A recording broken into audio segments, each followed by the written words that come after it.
He sold my car while I was at the dentist. Not borrowed it, not moved it. Sold it. That's the sort of thing you don't expect to find out from a voicemail. Hi, Mom. Just letting you know I took care of the car. Sold it to Caleb. Remember him from the club? Anyway, it's gone. Love you. His voice was casual, like he'd dropped off dry cleaning. Not a single pause. Not a hint that what he'd done required permission or apology. I stood in the kitchen with the phone in my hand, trying to remember how to breathe. The tea kettle was hissing behind me, forgotten on the stove, and Baxter, my car, was gone. My Baxter. 42 years of loyalty, rust, and memories. Gone, just like that. I didn't scream. I didn't call him back. I didn't cry. I just sat down at the kitchen table, folded my hands, and let the silence stretch out around me. Neil hadn't asked because he never asks. Not anymore. Not since he started managing my life like I was one of his clients. Simplifying things for you, Mom. Making your space more livable. Taking care of what you no longer need. Those were his phrases. Always delivered with a smile. Always with an undercurrent of something unspoken. You're old now. Let me handle things. And I let him. For too long. The first time was the attic. He came over one weekend and helped me declutter. 2 boxes of books disappeared. First editions, some of them. You won't read them again, Mom. Then came the furniture swap. That couch is bad for your back. My husband and I bought that couch in 1978. I didn't want a new one, but I didn't say no. Then came Baxter. A 1981 Toyota, faded green, vinyl seats cracked from summers in memory. My husband taught me to drive in that car. We took it on every summer trip until his heart gave out. It still smelled faintly of spearmint and leather. It still hummed when the windows were down. And now, without so much as a knock, Neil had sold it. To Caleb of all people. A man who once asked me if I needed help lifting a pie dish, like I was made of glass. The betrayal wasn't the sale. It was the assumption, the casual, thoughtless certainty that what was mine was his to dispose of. I made myself tea, though I didn't drink it. The water had gone cold. Still, I sat with the cup for a long time, fingers wrapped around the ceramic, as if holding something warm could fix the hollow feeling inside my chest. Neil didn't call again that evening. Didn't think he had to. He assumed I'd be relieved, that he'd taken care of it. At 9 the next morning, I opened the shed. The garage, rather, though I never thought of it as that. My husband built it himself in '89, with reclaimed wood and stubborn hands. It smelled of cedar, oil, and rain. Neil had taken it over a few years ago, turning it into his weekend workspace. Tools, gadgets, half-finished projects. He called it his zone. I stood in the doorway and looked at all of it. So many things, so many expensive, precision-labeled things. And then, for the first time in months, maybe years, I smiled. Not a cruel smile, not even an angry one. Just quiet, resolved. Because what Neil had forgotten was that everything he touched here, everything he claimed, none of it was his. The garage, the tools, the plot of land. He didn't even remember whose name was on the deed. But I did. The next morning, I called Nancy. Nancy Pickett had been my lawyer for 12 years, ever since my husband passed, and I had to face the wilderness of documents, taxes, and signatures alone. She was sharp, discreet, and never once treated me like I was fragile. I'm thinking about selling a structure on my property, I told her, as casually as I could manage. A structure? She repeated, amused. You make it sound like a hay barn. It's a garage, I said. Separate from the main house. It has its own foundation, utilities. My husband built it back in the day. She paused just long enough to read between the lines. And you own the land entirely? Fully, I said. No liens, no mortgages. And the garage is not part of the primary dwelling unit. All right, she said, tone shifting. I'll need to review the parcel zoning and check local ordinances, but it's possible. May I ask who the buyer is? I don't have one yet, I said. I'm just exploring. Nancy chuckled. Of course, exploring. That's what we call it now. We ended the call with a plan to meet the following Monday. I didn't rush. I didn't panic. I wasn't looking to make a spectacle. This wasn't revenge. It was restoration. Later that day, Neil called. I let it ring twice before answering. Hey, Mom, he said, breezy as ever. Just wanted to make sure everything's okay. Fine, I said. You got the message about the car? I did. Good. I know it's sudden, but I figured it was time. Caleb gave a fair price, and honestly, you haven't driven in months. That's true, I said quietly. I haven't. There was a silence, just long enough for him to wonder if something was wrong. You're not mad, are you? He added, sounding more like a teenager than a grown man. I could have told him what I was planning. Could have said, you made your choice without me. Now I'll make mine without you. But that wasn't my way. That would have made it about him. And this was about me. No, I said. I'm not mad. Relief in his voice. That's great. I knew you'd understand. I mean, we're just trying to make things easier for you. That phrase again. Easier. As if life's only purpose after 70 was to be trimmed and quieted down, like hedges that got too unruly. That afternoon, I went into the garage, stood in the middle of it, hands folded behind my back, breathing in sawdust and stubbornness. I touched nothing. I moved nothing. I just looked. Wires, power tools, drill presses, bits and blades and boxes labeled in Neil's slanted handwriting. A stack of extension cords sat in the corner like coiled snakes. And in the back, a refrigerator. Stocked, no doubt, with energy drinks and bottled water. As if this space was his sanctuary, untouched by the world outside.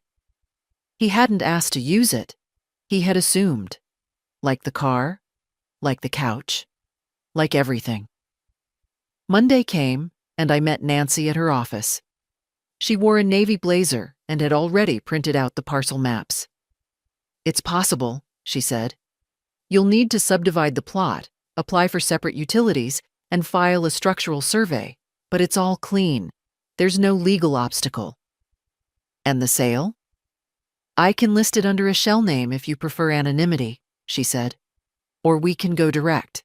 Depends on what you want. I want it clean, I said. Nothing dramatic, no mess. But I don't want my son involved, not in paperwork, not in conversation. She nodded. Understood. There was a pause. Do you want to know what it's worth? She asked gently. I don't care, I said. As long as it's enough to matter. The next 2 weeks passed quietly. Neil didn't bring up the car again. He called once about my prescription refills. Asked if I needed help setting up online orders. No, thank you, I said. I'm managing fine. Sure, of course, he said. Just trying to be helpful. Helpful. I spent those weeks with a notepad beside me, jotting down memories. Not of my son, not even of my husband. Of myself. I remembered what it felt like to drive at night with the windows down. I remembered the sound of Baxter's engine when I turned the key. I remembered laughing, once, So hard at a red light I nearly missed the green. I remembered who I had been when no one else was looking. On a Thursday afternoon, Nancy called. "We've got a buyer, retired carpenter. Wants a quiet place to work. Likes the build. Made an offer 20% above estimate." "Accept it," I said. "Would you like to meet him?" "No." "All right," she said.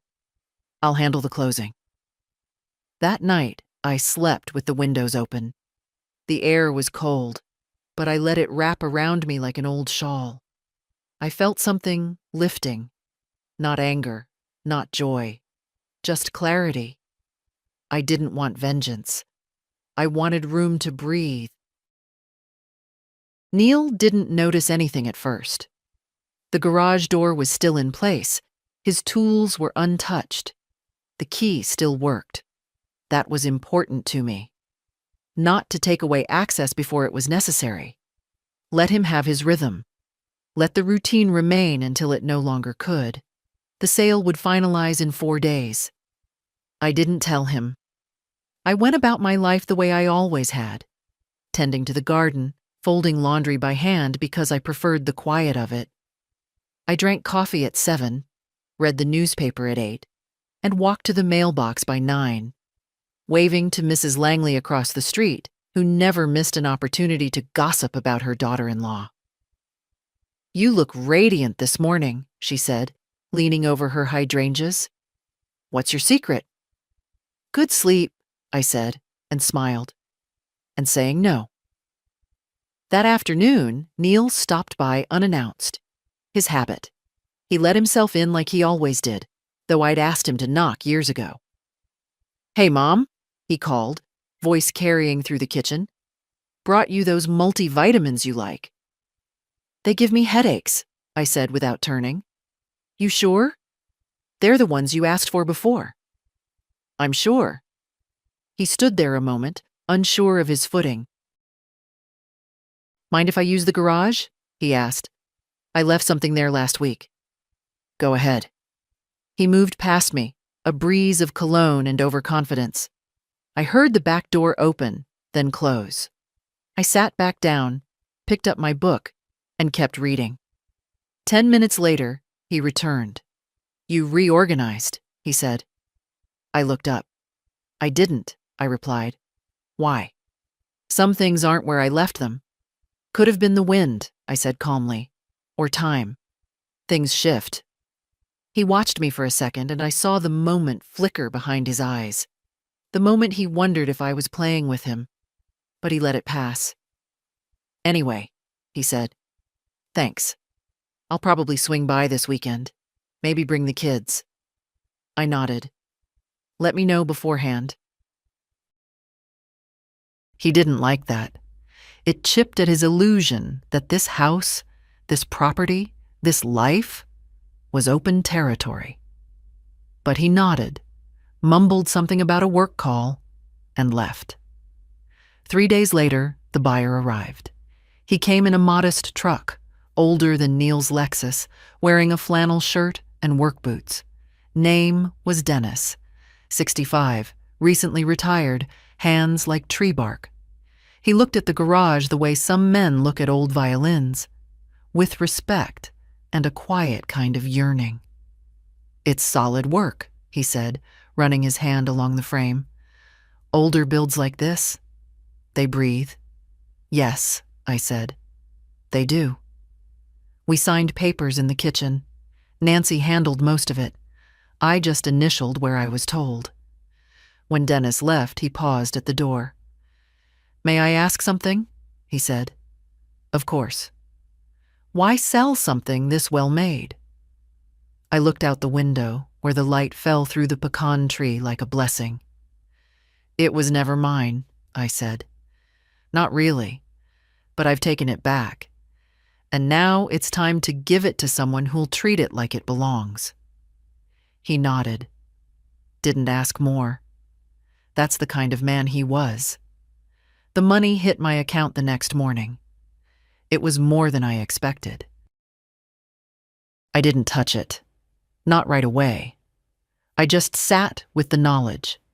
I had done something, not to retaliate, not to wound, but to reassert a truth. I was still here, still capable of making decisions, still a woman with her name on deeds and documents. That evening I baked a peach cobbler, not because anyone was coming, just because I wanted the house to smell like something warm. The oven creaked, the timer ticked, and I sat at the table peeling a soft, bruised peach, thinking how lovely it was to choose something for no reason at all. Then, as the sun slid low, Neil pulled up in his car.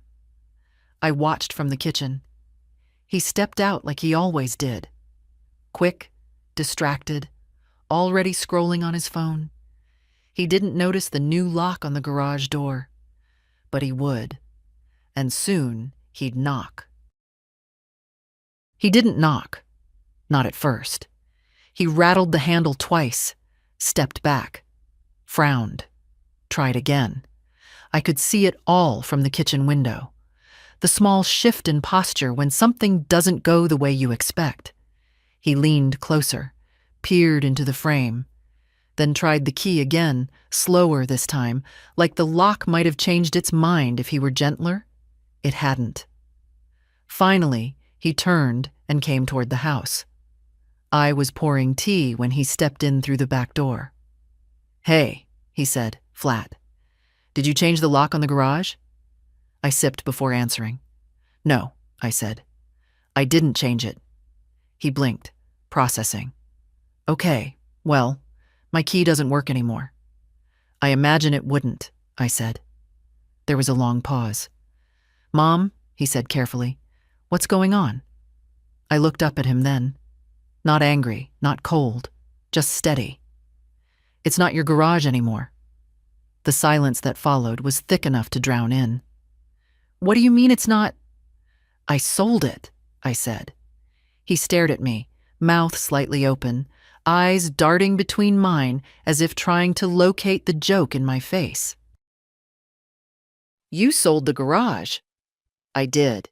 "You're joking." "I'm not." "To who?" "Someone who paid for it." He set his phone down slowly on the table like it might shatter.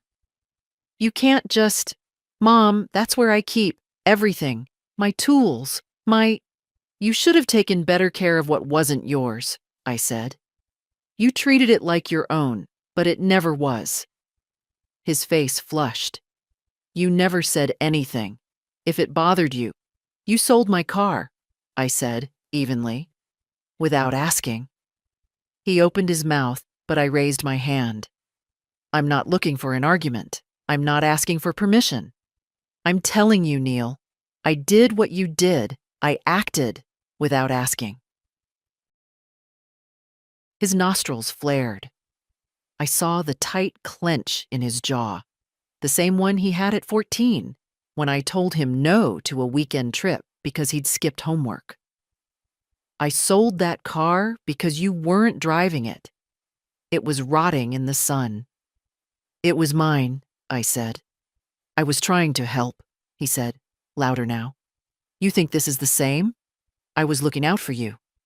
"No," I said quietly. "You were controlling me." He sat down, hard, rubbed his temples. "I can't believe you'd do this.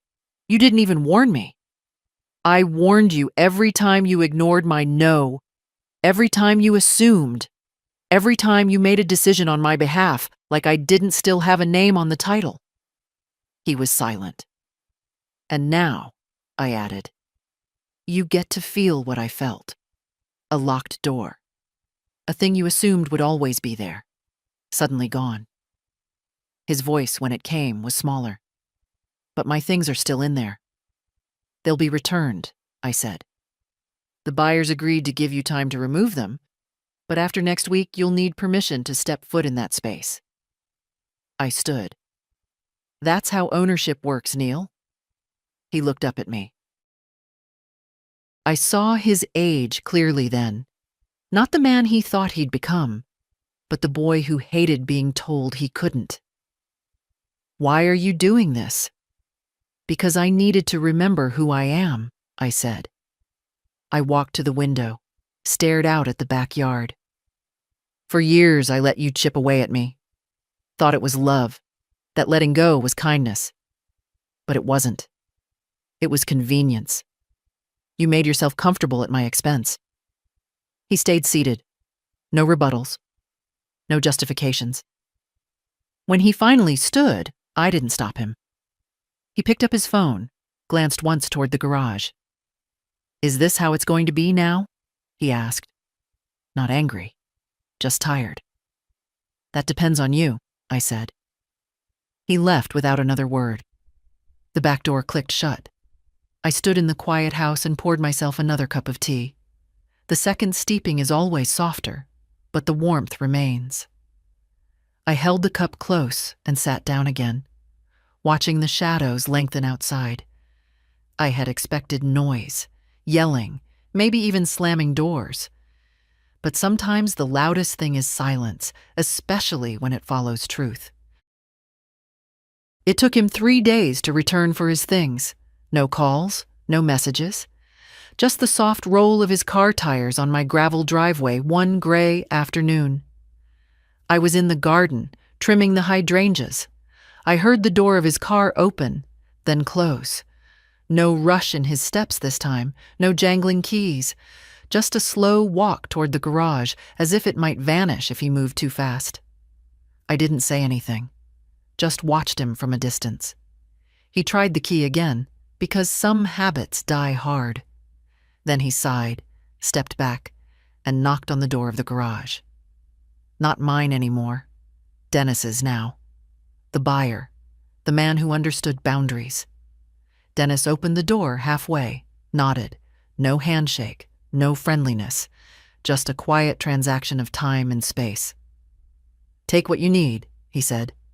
"Just be done by dusk." Neil didn't look at me once as he started moving boxes, trip after trip from garage to trunk. His gait was slower. Not tired exactly, just unsettled. Like the world had shifted a few inches off center and he wasn't sure which way to lean anymore. I kept gardening. By the time he finished, the sky had dimmed to a tired blue. He stood in the driveway, wiping his hands with an old rag, and looked over at me. "I didn't take the compressor," he said. "It's too heavy for one person. He said he'd keep it." I nodded. He stepped closer, stopping just short of the fence. "You really sold it," he said again, as if trying to convince himself it had happened. "I did." He scratched the back of his neck. "You could have told me." "I did," I said. "You just didn't hear me." He looked down at his shoes, and for the first time in years, didn't try to steer the moment. He didn't offer an explanation, didn't list reasons, just stood there, quieter than I'd ever seen him. Then, "You're different." "No," I said. "I've just stopped making myself smaller." He nodded slowly, like someone reading the last line of a letter they didn't know they'd received. And then he left. That night, I sat with the lamp on in the living room, sorting through old papers, utility bills, tax receipts, letters from my late husband. In a folder marked Neil Education, I found the loan documents I co-signed when he wanted to go back for his second degree. Another envelope held the invoice for the deposit I'd made when he bought his first house. "Just until I get through the refinance," he'd said. I wasn't angry, just awake. Awake to all the ways I'd believed love meant saying yes. That motherhood was measured in sacrifice. That silence was the nobler choice. I tucked the papers back where they belonged, but I didn't close the drawer. The next day, I went to the bank. Not because of Neil, not anymore, but because I wanted to decide where my money went, while I still had the right to choose. Evelyn, the manager, greeted me with warm hands and careful eyes. "I want to set up a trust," I told her. "Nothing flashy, just something quiet." "For who?" I smiled, for someone who still listens. She didn't ask more, just nodded and started the paperwork. It took an hour. When it was done, I walked out into the autumn air, light sweater pulled close, and looked up at the sky. Something about October sun, how it softens everything without losing warmth, reminded me of my grandmother's shawl, the one she wore when she canned peaches, humming to herself, telling the world nothing but knowing everything.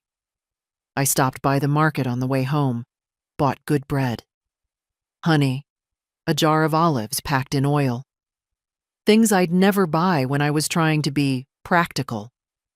I wanted the luxury of flavor. Back home, I sat in the kitchen with the window open and let the world be quiet. No questions. No keys turning in locks that weren't theirs. No pretending. Just peace. And for the first time in a long, long while, I didn't feel like something waiting to be managed. I felt like myself. I hadn't seen her in weeks, but when Sophie knocked, I knew it was her even before I opened the door. She never rang the bell. Just a soft knock, 3 times, like she was asking a question rather than announcing herself.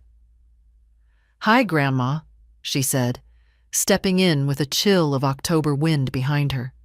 Sophie, my granddaughter, Neil's daughter, 19, in college now, tall and quick with her words, but never sharp. She had her father's eyes, but none of his arrogance. She still listened, still watched the world without trying to shape it to her liking.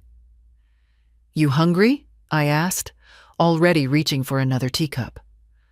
"Always," she said with a grin. "But mostly I just wanted to see you." We sat at the kitchen table. The new olive jar stood between us, half empty already. She took one, made a face, then took another. "You heard," I said. Not a question. She nodded. "Dad told me. Sort of." "Sort of?" "He said there was a misunderstanding and you overreacted. That you sold the garage to make a point." I sipped my tea. I didn't sell it to make a point. I sold it because it wasn't his, and because I was tired of pretending. She was quiet for a long time. "I miss Baxter," she said softly. The car. She'd named him when she was 6. Said he looked like a Baxter, not a Toyota. Used to sit in the front seat during errands, pretending she was on secret missions. We drove to the ice cream parlor with windows down, and she'd yell out made-up spy names to strangers on the street. I'd never laughed harder in my life. "Me too," I said. She reached into her bag and pulled out something wrapped in tissue paper. "I found this in his room. I don't think he meant to keep it." It was the little green air freshener, the one that used to hang from Baxter's mirror. Cracked, scentless, covered in dust. I held it in my palm like a relic. "I thought maybe you'd want it," she said. I nodded, set it gently on the windowsill. We didn't speak for a while. The kind of silence that doesn't need fixing, just space to sit in. Then Sophie leaned forward. "Grandma," she said carefully, "can I ask something?" "Of course." "Why now?" I looked at her. Really looked. This young woman who had grown up in my garden, who once brought me dandelions like they were gold. "Because," I said slowly, "when you spend years giving pieces of yourself away, at some point, you forget what whole feels like. And then, one day, someone takes something that can't be replaced, and suddenly you remember, too sharply, what it felt like to be full." She blinked, like the words had landed somewhere deep. "I want to help," she said. "You already are. No, I mean, I want to be part of whatever comes next. If you're setting things up, if you're making changes, I want to know." I studied her, not out of suspicion, out of awe. There's something about being looked at with clear eyes that makes you want to hand over a map. I've set aside some things, I said. Not because of your father, but because you never asked for anything and showed up anyway. She didn't answer right away, just reached for my hand across the table and held it. And that was enough. When she left, the air smelled of cinnamon and wet leaves. She hugged me at the door like she always did, fiercely, like she was holding something from slipping. I stood on the porch for a while after she drove off. Then I went inside, took the folder from the drawer labeled legal, and laid it on the table. Next to it, I placed a sealed envelope with her name written in ink. It wasn't the final gift, just the beginning of one, a gesture, a bridge. The first step in naming what would belong to someone who never once tried to take. I didn't sleep much that night. Not because I was troubled. Not this time. The opposite, really. The quiet had shifted. No longer the heavy stillness of waiting, but a kind of clean emptiness. Like a room after guests have gone. Nothing left but your own breath. In the morning, I changed the sheets, swept the porch, took the curtains down for washing. Not out of habit, out of choice. There's a difference. I'd forgotten that. By 10 o'clock, I had made an appointment with Martin and Howe, the local estate planning office. A quiet firm tucked between a shoe store and a coffee shop, the kind of place no one notices until they need to. I brought every document I had, titles, accounts, insurance, letters. I even brought a photograph. One of me and Sophie sitting in Baxter, both of us laughing, wind in our hair, a melting cone in each of our hands.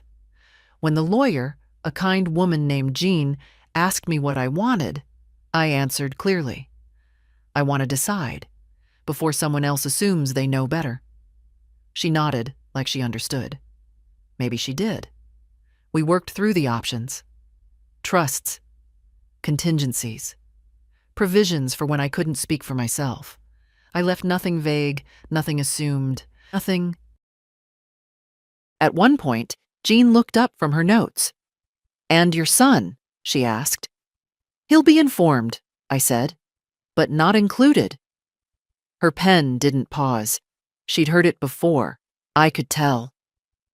After I signed the preliminary paperwork, I walked out into the crisp afternoon, the light slanting sideways, gold against the sidewalk. My feet felt strangely light. My hands, too. I had taken something back, not from Neil, but from time itself.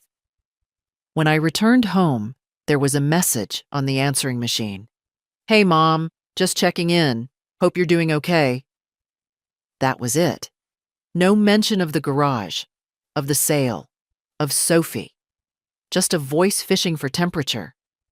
I didn't call back. I went to the kitchen, poured myself a glass of apple cider, and sat on the back steps watching the yard shift in the breeze. Across the street, Mrs. Langley was raking. She waved. I waved back. In the distance, wind chimes from someone's porch began to tinkle. Small sounds, but honest ones. I didn't realize I'd started crying until the wind pushed a tear down my cheek. Not sadness. Not grief. Relief. It's a strange thing. To realize how long you've been bracing yourself. Waiting for permission. For apology. For fairness. You learn to live bent and then forget that you're bent at all. Until one day, you straighten. And nothing breaks. Later that evening, Sophie called. "I've been thinking," she said. "You always took care of everyone. You still do. But who ever asked what you wanted?" "I used to forget," I told her. "But I remember now." "I want to make sure you never forget again," she said. And it made me cry all over again. I didn't say anything. Just listened to her breathe on the other end of the line, steady and alive. After we hung up, I went to the living room and opened the drawer where I kept my old checkbook. I pulled out a blank one and began to write. Not for a bill, not a bailout, just a gift, a beginning. I tore it carefully, folded it once, and slid it into a new envelope. On the front, for when you need to choose, not wait. No signature. She'd know. I left it in the drawer for now. Some things don't need to be rushed, just readied. Outside, the wind picked up. Leaves danced like they weren't ready to fall yet. And neither was I. The call came from Dennis around noon. "Just a heads up," he said. "Your son stopped by again." I set my cup down. "Did he let himself in?" "No," Dennis said. "He stood by the fence, waited for me to come out. Polite, mostly. Wanted to see if I'd consider returning ownership of the garage." I closed my eyes. "What did you say?" "I told him I bought it fair and legal, and that if he had a problem, he should speak to the woman who sold it to me." "Did he?" Dennis chuckled. "He looked like he might, but then he got in his car and drove off." "Thank you," I said, "for handling it." "You don't owe me thanks," he said. "It's yours to give, or not." When the call ended, I stayed seated for a while. The sun had shifted across the kitchen tiles, warm in narrow stripes. I could hear a bird tapping somewhere outside, stubborn and rhythmic. I had expected the confrontation to come sooner. Neil was never good at letting go. Control was his way of showing care, or so he told himself. But the silence these past few days had felt too quiet, like a pot left on the burner, just before boiling. I got up and walked to the back door. The garage stood just beyond the garden, unchanged from the outside. It looked almost humble now, like a building that no longer carried someone else's ego inside it. That evening, I baked again. Not out of nostalgia. I just wanted the smell of something warm, the kind of smell that tells the walls you're still here, still living. Sophie came by around 7. She brought a small bouquet of marigolds and a folder full of college paperwork. "You didn't have to bring flowers," I said. "I know," she said. "That's why I did." We ate in the kitchen. Nothing fancy, just roast chicken, steamed carrots, and the bread I liked from the market downtown. She talked about her classes, a professor who reminded her of a jazz musician, and a paper she didn't want to write because the topic felt hollow. "You don't have to write things that mean nothing to you," I said. "I know," she said. "That's why I'm trying to find the angle that does." After dinner, we cleared the table. She reached for the dishcloth like she'd done it here all her life. "I saw Dad yesterday," she said, wringing it out. "Did he mention the garage again?" "No," she said. "He just seemed off." She folded the cloth, set it down gently. "I think he's starting to understand that it wasn't about a building or even the car." I didn't answer. "You scare him now," she added, not unkindly. I looked at her. "Not because you yelled," she continued, "but because you didn't. Because you did what he never thought you would. Made a decision without inviting him in."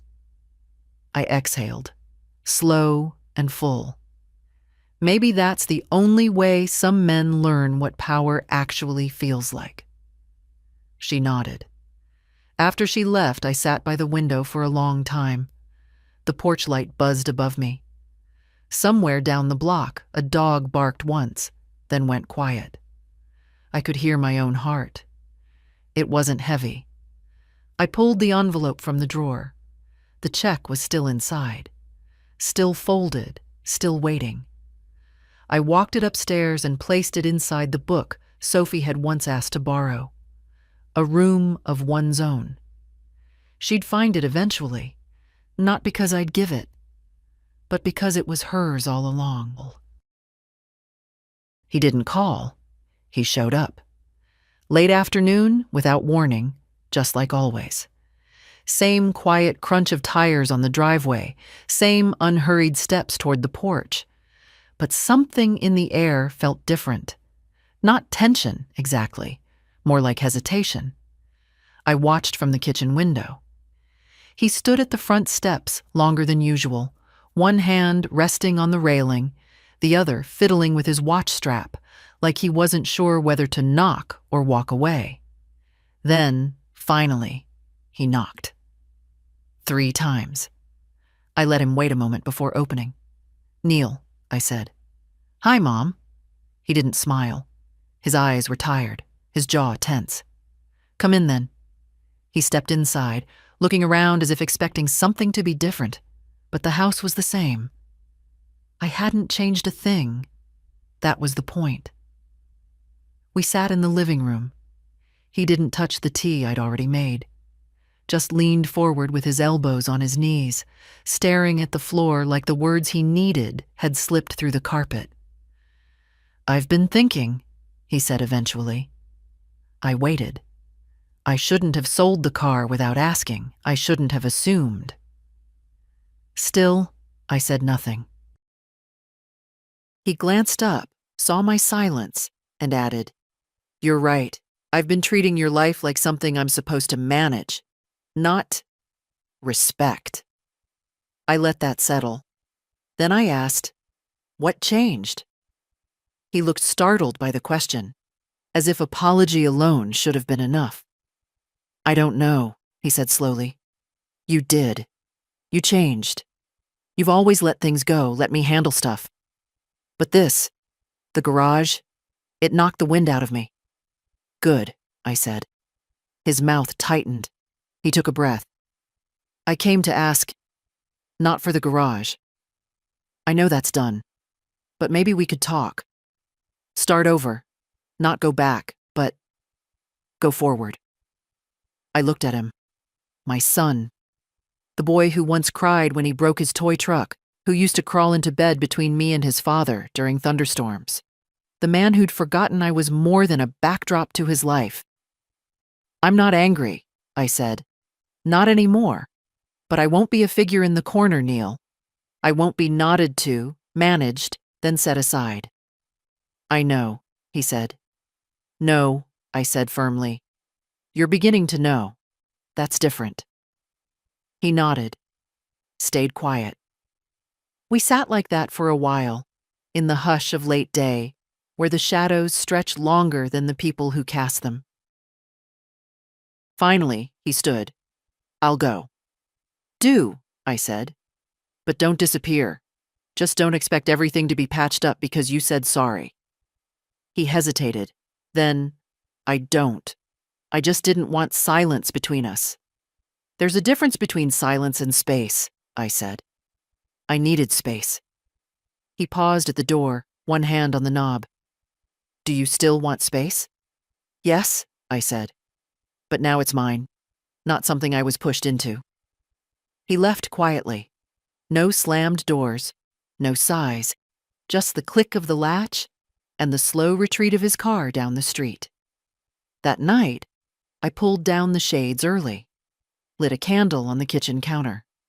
Not for him. For me. Peace, I've learned, doesn't come from waiting for others to see you. It comes when you stop needing them to. I didn't hear from him for 2 weeks. No calls, no visits, just absence. And for once, it didn't ache. It felt clean. I had space to move, to think, to live. I woke without bracing, ate without checking the clock. The house was still, but not lonely. Then, on a Wednesday afternoon, Sophie came by again. She brought lemons from the market and a folded piece of paper in her jacket pocket. "Dad gave me this," she said. "Said you could read it or not. Up to you." I took the paper. Didn't open it. Set it on the side table like you do with something you'll deal with when it stops being warm. Sophie didn't press. She helped me make lemon tea, told me about a short story she was writing. A girl inherits a watch that always runs 5 minutes behind, and it ruins everything until she starts planning for the lateness instead of fighting it. That's not a bad philosophy, I said. Sometimes the delay is the point, she shrugged. After she left, I sat in the quiet again, the letter still waiting, heavy in its plainness. I opened it. Mom, I don't know how to undo what's already done. You were right. I stopped seeing you. I saw duties, errands, logistics. I saw age before I saw dignity. And the worst part? I didn't mean to. I thought I was being helpful. I thought making things easier was a form of love. But it wasn't. It was erasure. You taught me to hold tools, to cook rice without burning it, to shake hands firmly. I forgot that you weren't finished teaching. I'm not asking for anything. I just wanted you to know. I see you now. Neil, I folded the letter back neatly, then slid it into the drawer next to my birth certificate, my husband's death notice, and the first birthday card Sophie ever made.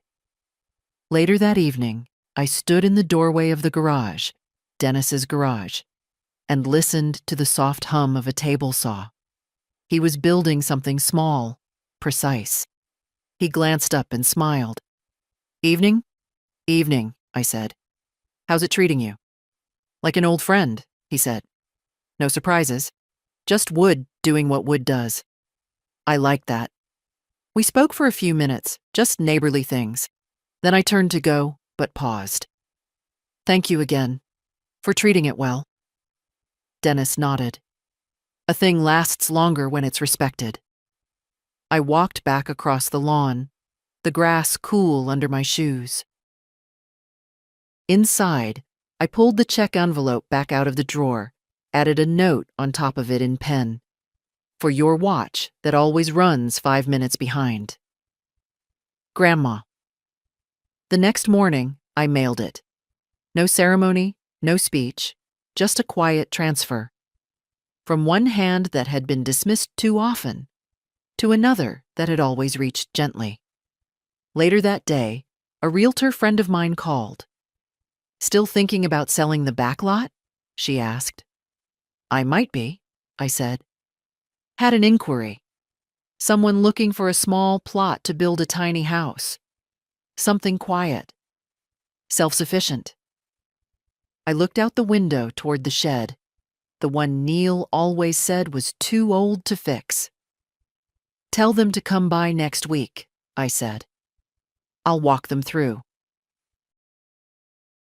He showed up again, not unannounced this time. He called first. Can I stop by tomorrow? He asked, voice low, almost unsure. Just me. No kids. There was a pause, long enough for him to think I might say no. Come at noon, I said. Then I hung up. I spent the morning making soup. Not for him, for myself. Carrot and lentil, thick and fragrant. I set 2 bowls on the counter without thinking. Habit runs deep, even when principle is stronger. At 12 on the dot, his car rolled into the drive. He didn't get out right away. Just sat there, engine ticking, before finally opening the door and walking up the steps like someone heading into a courtroom, not his mother's home.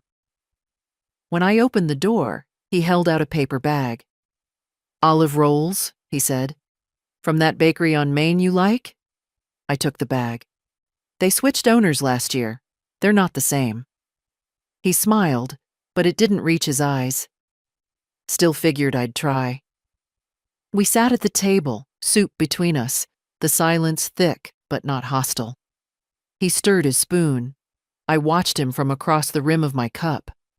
I was angry, he said finally, when you sold the garage. Furious. I nodded. I know. But then I started thinking, and it wasn't just about the space. It was the fact that you didn't tell me, that you made a decision without me. He looked up then. That scared me, Mom. I didn't blink. You've been making decisions without me for years. He winced. I know. I know that now. The spoon clinked gently against the edge of his bowl. I thought I was doing what was best, he said. I really believed that. Taking things off your plate, making things easier. For whom? I asked. Me or you? He didn't answer. I stood, went to the sink, and poured the rest of my tea down the drain. When I turned back, he was watching me like he had something else he didn't know how to say. You taught me a lesson, he said. Not by yelling, not by guilt, just by doing something I didn't think you'd dare to do. That wasn't the point. I know, but it worked. I walked back to the table, sat again. The air felt heavier somehow, not suffocating, just full, real. You lost my trust, Neil, I said, and not over a garage or a car, but because you looked at me and didn't see me. You saw someone to manage. He nodded slowly. I don't expect to earn it back overnight, he said. But I want to try, if you'll let me. His voice wasn't rehearsed. There was no performance in it. Just a man, flawed, aging, and finally honest. And if I don't? I asked. He smiled, wry. Then I'll accept that too, and still come around, still call, not to change your mind, just because I want to know you again. That surprised me. Not the words, the tone. And it made me realize I didn't need an apology. I needed that. The humility to stay, even if forgiveness wasn't guaranteed. I'm not the same woman you grew up with, I said. I've changed. You haven't, he said. You've just stopped hiding. I looked at him. This man who came from my body, who once clung to my fingers like they were rope, who now sat with his palms flat on my table like he was ready to start again. I didn't reach for his hand, but I didn't pull away either. I'll think about it, I said. He nodded, took a roll from the bag, broke it in half, and passed me one side. Still tastes like the old ones, he said. I took a bite. It didn't, but I ate it anyway. The next few days passed like a quiet tide. No calls, no knocks, just the house breathing again.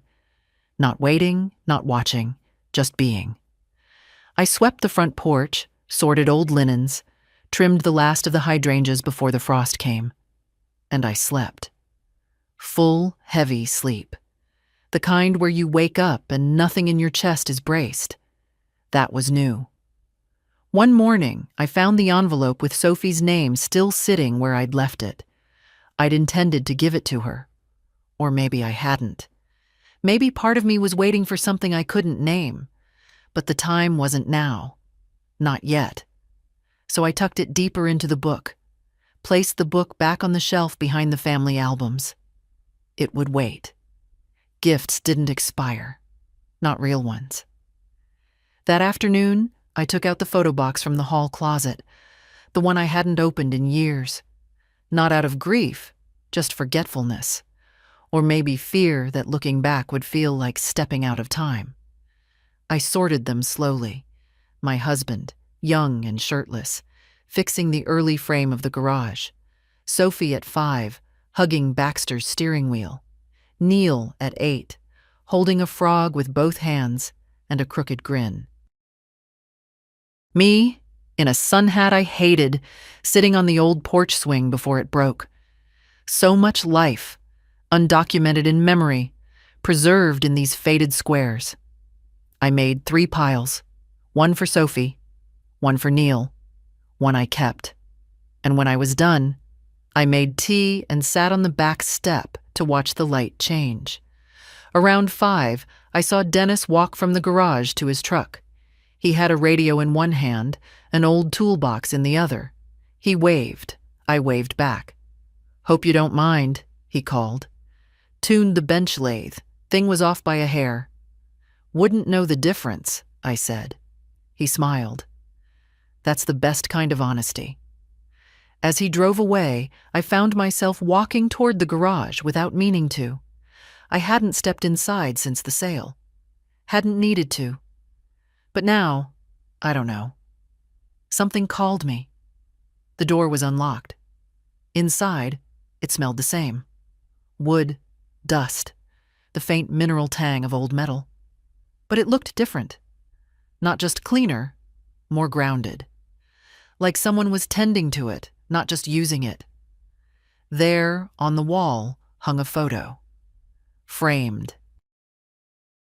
Of the garage, half finished, with my husband standing in front of it, a hammer in one hand, smiling like he'd won something only he understood.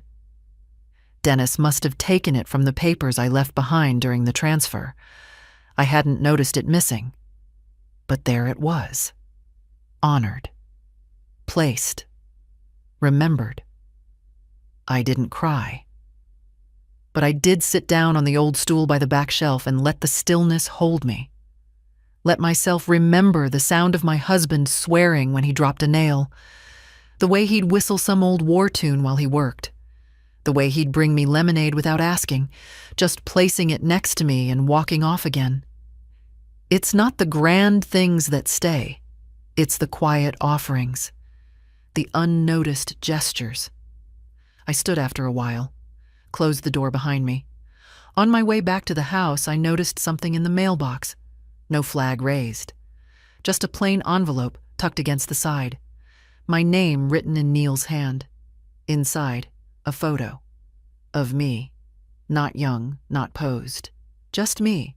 At the garden fence, hands in gloves, laughing at something off camera. And a note on the back. I never saw this until now. I mean, really saw it. You were alive in ways I never stopped to notice.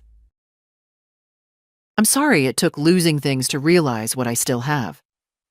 No flourish, no signature. Just that. I stood there on the porch holding it, heart strangely still. He was trying, not fixing, not pushing, just trying. And that, I thought, might be enough. Not today, not all at once. But eventually. That evening, I roasted sweet potatoes and poured myself a glass of wine I'd been saving. The cork crumbled in the bottleneck, but I got it out with the old trick. 2 knives and a twist of cloth.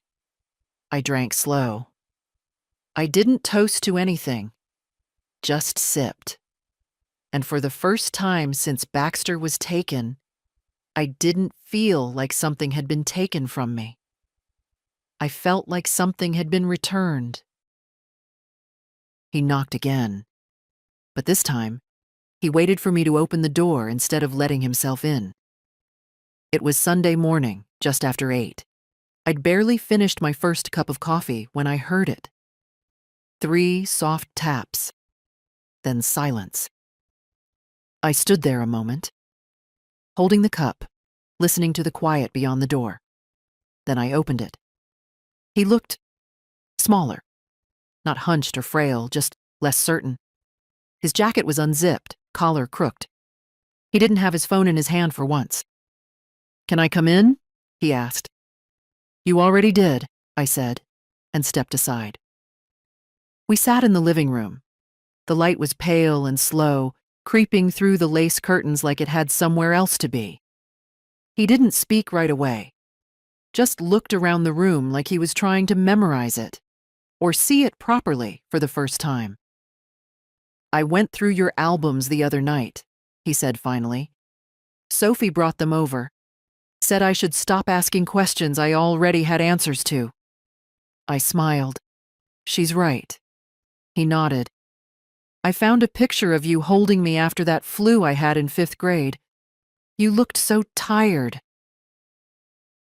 But happy? I was both. I think I've spent years forgetting that you were a person before I arrived. "You're not the only one," I said. "Sometimes I forgot, too." He rubbed his palms together, slow and restless. "I'm not here to fix anything," he said. "Just to say I see it now. The shape of what I took. The shape of what you had to build back after I chipped at it, piece by piece. I let that sit in the air between us. Then I asked, "What do you want now, Neil?" He looked startled, but not defensive, just quiet for a while. "I don't want to undo," he said. "I just want to be welcome, not entitled, not assumed, just welcome." That struck something in me. He reached into his coat and pulled out a small envelope, plain white, handwritten. "I don't want you to read it now," he said. "But when you do, you'll see I've made some changes. Legal ones. Things I should have never had so much access to. I've named Sophie as my executor, removed myself from anything involving your estate. It's not mine to expect." I took the envelope, didn't open it, just held it in both hands. "I'll read it later." He stood like he knew the visit was finished. Like he knew there was power in not pushing the door wider than it needed to be. At the threshold, he paused. "Do you need anything?" "No," I said. "But thank you for asking." And that was it. The door closed behind him with a soft click. I sat in the quiet afterward, not shaken, not relieved, just still. Later, I opened the envelope. It was everything he'd said, signed, notarized, witnessed. A letter attached, no dramatics, just a quiet acknowledgement of boundaries, of lines drawn not out of punishment, but clarity. I filed it away. Then I went out to the garden. The wind had picked up. Leaves rolled across the path like children late to school. I checked the soil near the fence. Too dry. I carried water from the kitchen in the old metal can, the one with the dent near the spout. It leaked a little, as always, but the water still reached the roots. That evening, Sophie came by. She brought a small tin of cookies and a library book she thought I'd like. We sat on the porch, wrapped in shawls, trading small stories. At one point, she said, "He's scared, you know. He's afraid this version of you won't let him back in." I didn't answer right away. Then, "This version of me isn't new, Sophie. She's just finally not whispering." She smiled. "Good." The sun dropped behind the neighbor's roof. We stayed there until the light was completely gone. Before she left, I handed her the envelope I'd kept tucked in the book all this time. "For you," I said. She didn't ask what was inside. She just took it like it had always been meant for her. "I won't open it yet," she said, "but I'll keep it close." And I believed her. After she left, I sat with the porch light off. No distractions. Just the dark and the sound of wind against the window. There's a kind of strength that comes when you stop waiting to be understood. When you decide your life will be lived, not managed, not explained, just lived. I didn't need anyone to agree anymore. I just needed the quiet to tell the truth back to me. And it did. The next morning brought fog. The kind that softens everything, even the sharp corners of memory. It hung low across the garden, settled into the creases of the lawn chairs, and made the porch feel like a small ship drifting in place. I liked it. I made oatmeal the slow way, stirring it until the kitchen filled with the smell of cinnamon and warmth. I ate quietly, watching the fog shift, as if the world were deciding whether to reveal itself. Around 9, the doorbell rang. Not a knock this time, a bell. I wiped my hands, walked to the door, and opened it to find Dennis holding a small wooden box, the kind you don't buy, the kind you make. "Morning," he said. "Hope I'm not early?" "Not for me," I said. "Come in." He set the box on the kitchen counter, careful, like it carried more than weight. "What's this?" "A thank you," he said. "Or maybe a tribute. I finished it last night." He opened the lid. Inside, It was lined with soft, dark velvet and fitted to hold only one thing: keys. My keys. To Baxter. I stared at them, resting in their little hollow, still attached to the old leather fob with the faded stitching. I hadn't seen them since Neil sold the car. Didn't even know he'd left them behind. I found them in the back of the cabinet in the garage, Dennis said. Thought maybe they deserved better than a drawer. I ran my hand along the smooth edge of the box. The wood was warm, polished, sanded by someone who knew how to shape things gently. Thank you, I said. Not just for the box. He nodded. It was a good garage, still is, but it never felt like mine until you gave it away. That struck something deep. Funny, I said. It never felt like mine until I did. We sat for a while, sipping tea, saying little. Just the quiet kind of company that doesn't take anything from you. Before he left, Dennis paused by the door. If you ever want to use it, he said, for anything at all, you don't have to ask. I know, I said, but I will anyway. After he left, I carried the box into the living room, set it on the windowsill where the sun could find it. I didn't cry, but I did sit for a long time, holding those keys, remembering what it felt like to drive down a quiet road with no one expecting you to arrive on time, just moving, just going. Around noon, I got a message from Sophie. Opened it. Thank you. I'll use it wisely. I promise. Love you. That was all. I didn't reply. Not because I didn't feel the same, but because some things don't need answering. They just land where they should. That afternoon, I went into the shed. The one Neil said wasn't worth keeping. The one I'd left untouched for years. It smelled of damp wood and disuse, but it still stood. The walls were solid, the roof firm.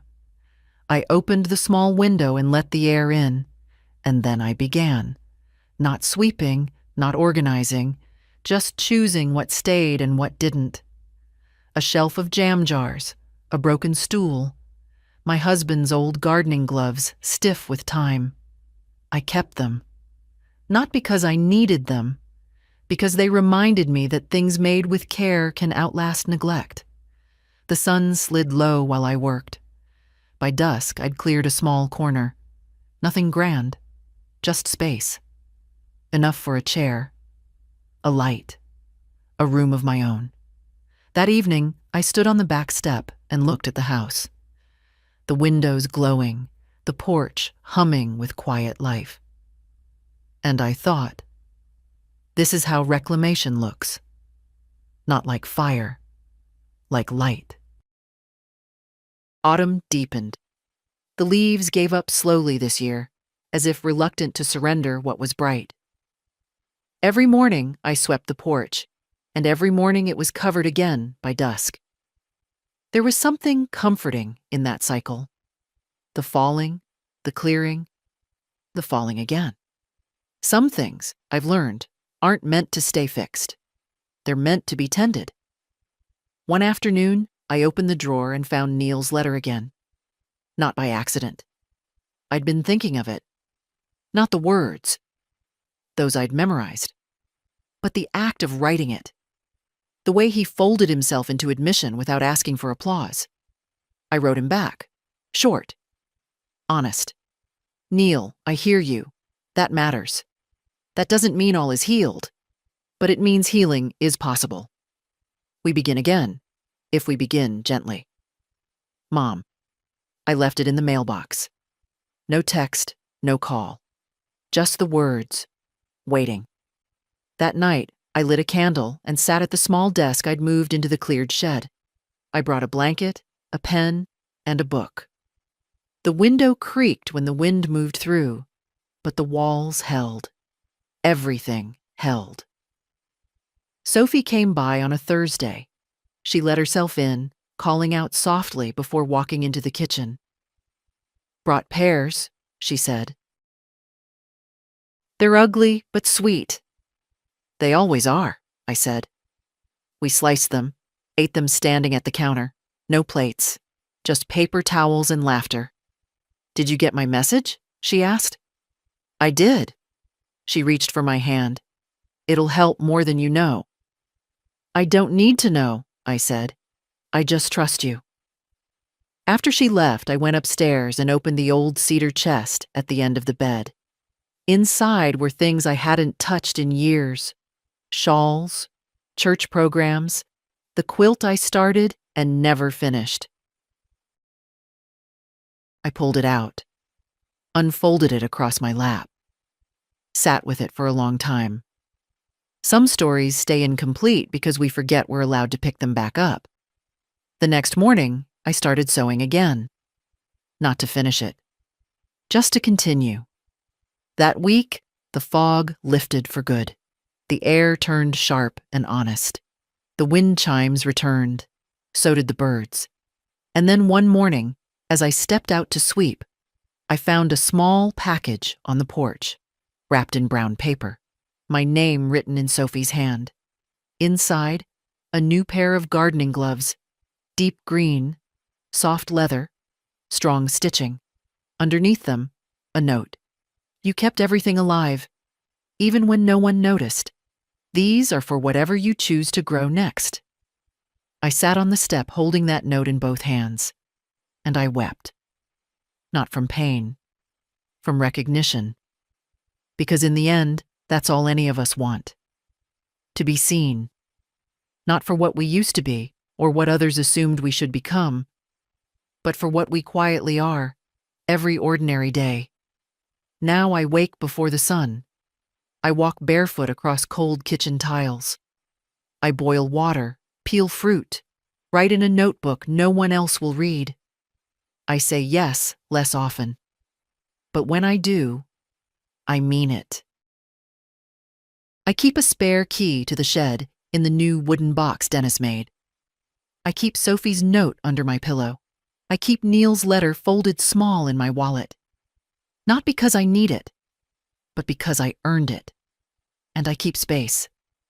For myself, for silence, for late-in-life beginnings. Because it's never too late to return to yourself. And if you've read this far, I hope you know that too. We don't need permission to reclaim what was always ours. We just need to begin. And if this story stayed with you, if you felt a piece of yourself tucked somewhere inside these quiet turns, I'd love to know. Leave a comment. Share it with someone who's still finding her way back to her own name. We begin again. Always. Together.